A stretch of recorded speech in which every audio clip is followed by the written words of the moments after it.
All right, let's get started. So first you have on the star card in the first position, which talks about the potential that they are the one. Star card comes up to say wish granted, and you're able to kind of have a balanced emotional reaction here in the situation.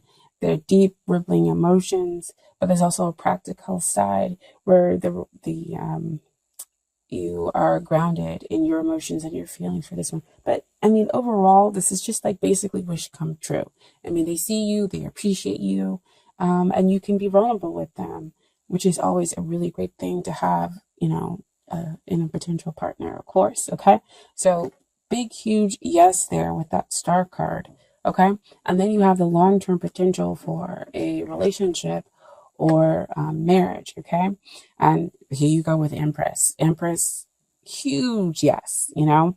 She talks about getting the person that you want.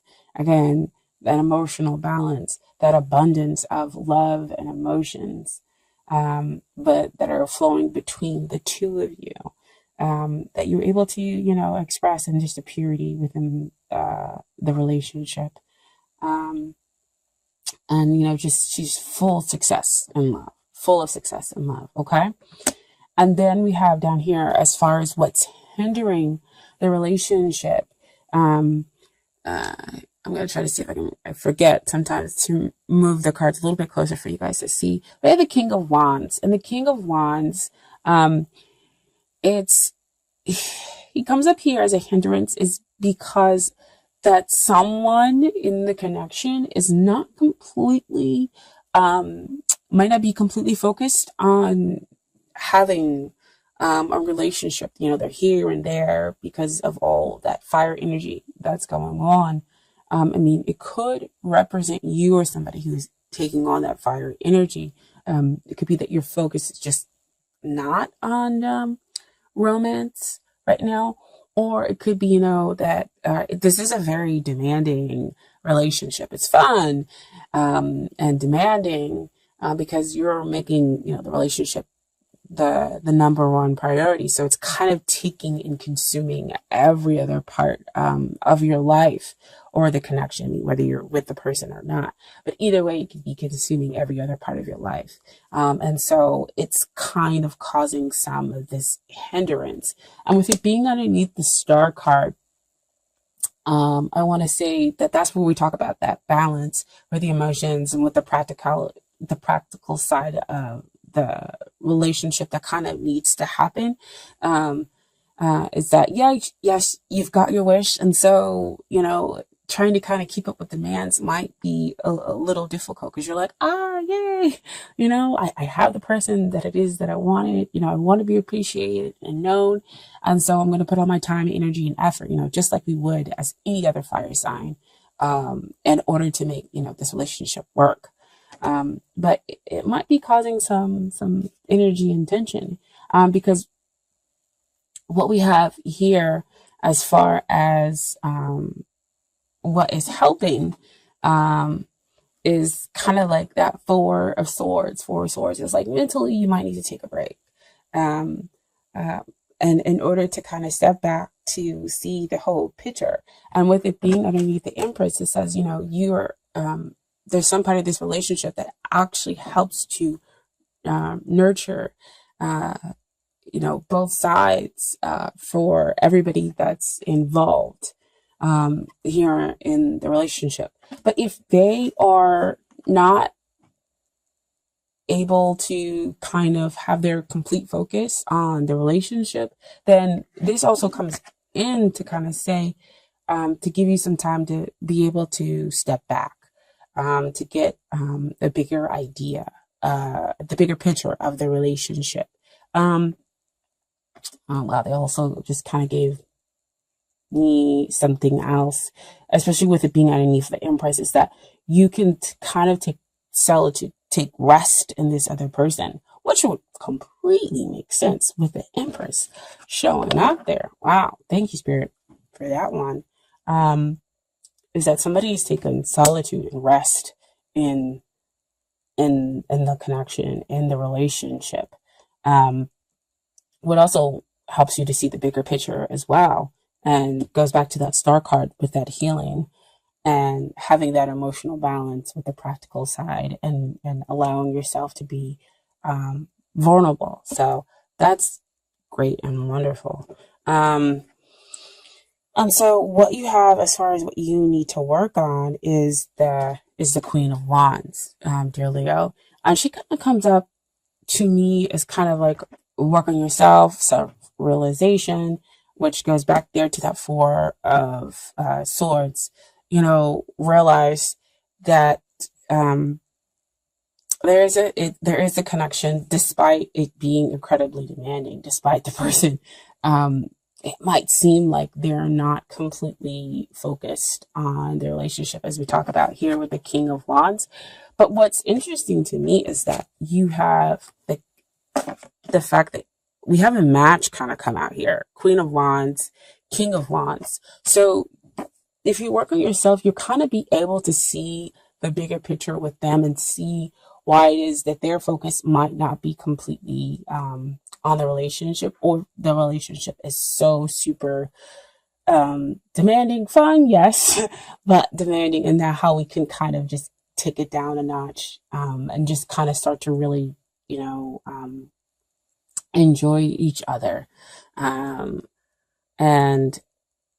when you start to kind of, also, I always say this, when you start to kind of work on yourself, you work on the relationship, because, you bring in the self-realization about what it is that you need and want, in order to make sure that that's balanced out with what the other person needs and wants. Because if it's hugely demanding, we have to be very careful that the other person doesn't kind of overtake the relationship, is what they're saying, by putting too many demands on the other person. Okay, so just be yourself. That's where your joy will come from, because again, you have a big heart. You can be kind and generous here. With the connection. And then we have what it is that they need to work on. We have two cards that came out as far as what they need to work on. First, we have the Three of Swords, which does not look like a very great card, but it's kind of like they need to get to the heart of the matter of what's going on with them.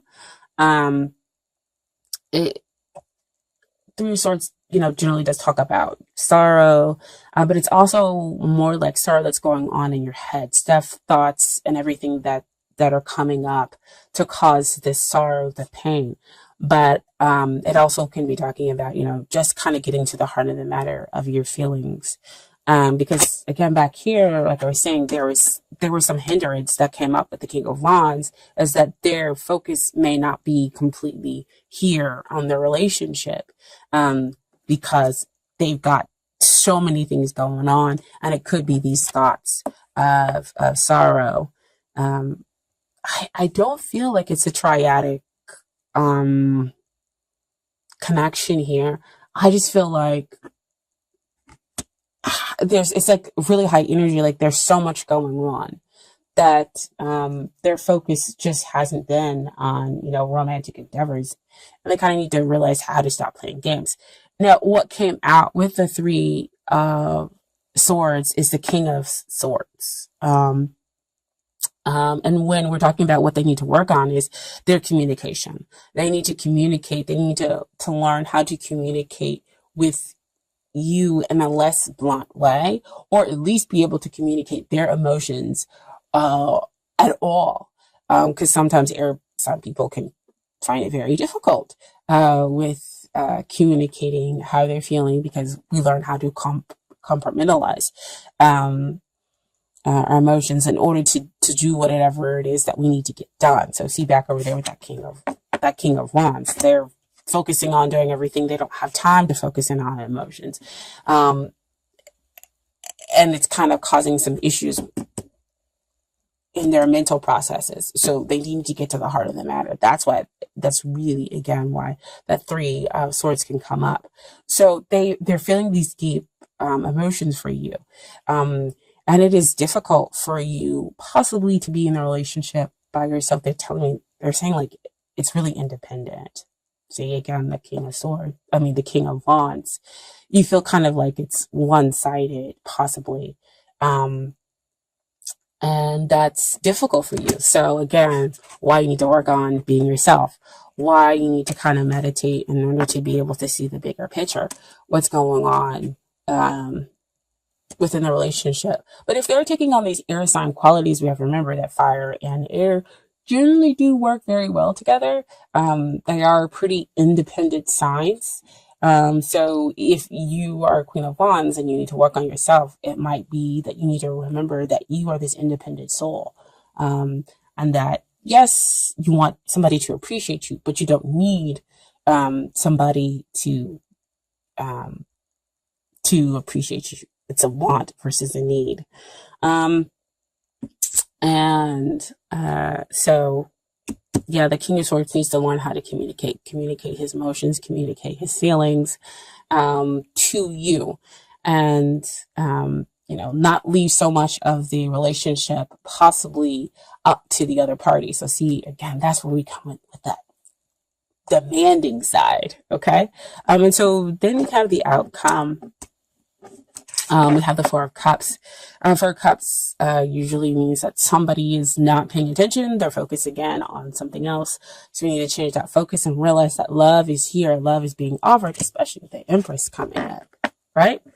She's love. She's success in love. She's everything. This is definitely one of the major cards that you want to come out when we're talking about a love connection. So, the pure spiritual sense of love is being offered from the divine, right? But they're not able to see it because, again, their focus is on so many other things versus what's right there in front of them. So back to the demanding, back to it being too independent. But what we have here is the final outcome is the Six of Wands. So we get to achieve balance. You get the man or woman of your dreams, after much struggle. So it seems like there could be some struggle here going on, but in the very end, we accomplish, you win, basically. We just have to communicate those thoughts and those feelings and learn how to, just be ourselves, okay? And appreciate ourselves and see the bigger picture, right? I also have some Romance Angel cards for you guys. Oh, wow. It's like I almost don't know kind of where to begin with them. It's crazy. Same theme. So I'm just going to start here. The first card is make the effort. Great love is worth taking the steps you're guided to take. So, this is definitely great love. You have the Star card where they're coming in to appreciate you. You laugh together. This is your wish come true. You have the Empress card, success and love. This is love, right? And then you have, as the final outcome, again, getting the man or woman of your dreams, achieving that balanced, happy relationship that's able to move forward, take those great strides forward. So we need to make the effort in order to understand the other person, kind of bring down some of the demands on the relationship, become present and in the relationship as well, communicate our thoughts and our feelings. And so next we have forgiving and learning. As you release and heal the past, you experience more love in present moments. So again, it's the same thing, forgiving each other or them working through the sorrow that's up here in their heads mentally, and you learning how to forgive them being so demanding, causing possibly some of the independent nature within the relationship or within the connection and not focusing and not appreciating you, right? And as they kind of release and recognize what's in front of them, they're able to have more, you two are able to experience more love in your present moments. Okay. So that's more of that Four of Swords energy. You're able to meditate and then release and see the bigger picture, and heal because you're slowing down. Okay. And then finally we have give your relationship a chance, work on your partnership. So the Promise Angels see that there is love, of course, here. Empress card, big up there. I mean, it trumps the heart, the Three of Swords with that pierced heart, right? And it trumps that Four of Cups. Because that's major energy that we're talking about. And so because there is love here, there's a chance to forgive. There's a chance to have compassion. And there's a chance to be able to work on the relationship in order to have that balanced outcome, in order to recognize what's going on here in front of you for them. Okay? And then finally, I have some cards from the universe has got your back as far as the universe giving you advice. Okay, so first we're going to start off. There's nothing sexier than my authentic truth. Okay, so them expressing the truth, that's sexy to you, right? Them expressing their emotions to you, so they got to work on that. And then I honor how I want to feel. I think Virgos got this as well. You know, just kind of seeing and acknowledging how you feel and telling the other person, you know, how you feel. Like, I feel this way and it's okay for me to feel this way. And I'm going to express this to you because I know that the relationship can be more. And we can, you know, make the effort in order to make the relationship better, or the connection better. Okay. And then finally, I am a spirit having a human experience and I am here to get closer to love. That's beautiful. That shows up here. Love, love, love card. And he's on his way to take somebody some love because he's got the Ace of Wands right there, that new passionate beginning. All right. So I hope that that reading resonated with you. If it didn't, just leave it. We always want to make sure that, you know, it resonates with your soul. That's your soul saying, yep, somebody got it right, or that message was for, you know, for me. And then remember that you do have free will to go with the flow or to fight the resistance, because nobody can ever tell you that you should do something, or this is exactly how it is. Again, I'm just filling out the energy and giving you advice and tell you what I see based on here in the cards. Okay, so I was in the end. Fuck everybody shouldn't. I don't know why I'm coming off really strong with that, but that's kind of what I've been feeling, you know, in my Leo feeling. But yeah, F everybody shouldn't, and I'm gonna listen to what I want to do.